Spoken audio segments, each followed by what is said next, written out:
Voilà, une montée en direct de Turquie avec notre envoyé spécial à Istanbul, Guillaume Villadier. Guillaume, on se dirige donc vers un scénario inédit, je le disais, celui d'un second tour. Y a-t-il encore une chance que l'un des deux candidats obtienne la majorité absolue désormais ?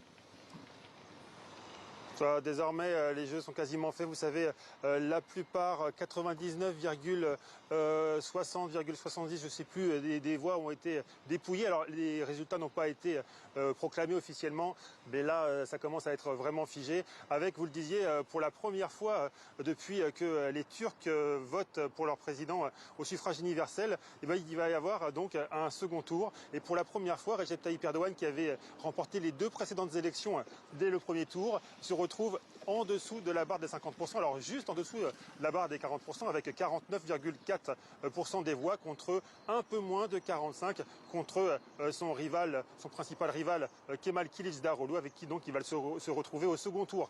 Côté législative, l'alliance présidentielle garde sa majorité avec 330 sièges sur 600. Guillaume, quel a été l'impact du séisme sur les votes dans les zones touchées ?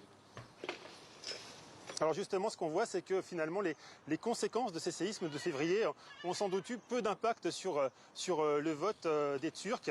Dans les régions sinistrées, dans les grandes villes, eh bien, Recep Tayyip Erdogan, globalement, remporte le premier tour. C'est-à-dire que dans des villes comme Adiaman ou Adana ou Malatya, eh bien, il remporte plus de 60% des suffrages, 71% des suffrages de la ville de Kahramanmaraş, ce qui confirme un petit peu ce qu'on avait vu lorsqu'on nous étions venus avec Camille Balland faire des reportages 2 mois après le séisme, c'est que passé la colère des premiers jours, eh bien Recep Tayyip Erdogan a réussi à inverser la tendance en arrivant à construire des villes provisoires de conteneurs pour les sinistrés et en leur promettant de reconstruire les villes détruites d'ici un an.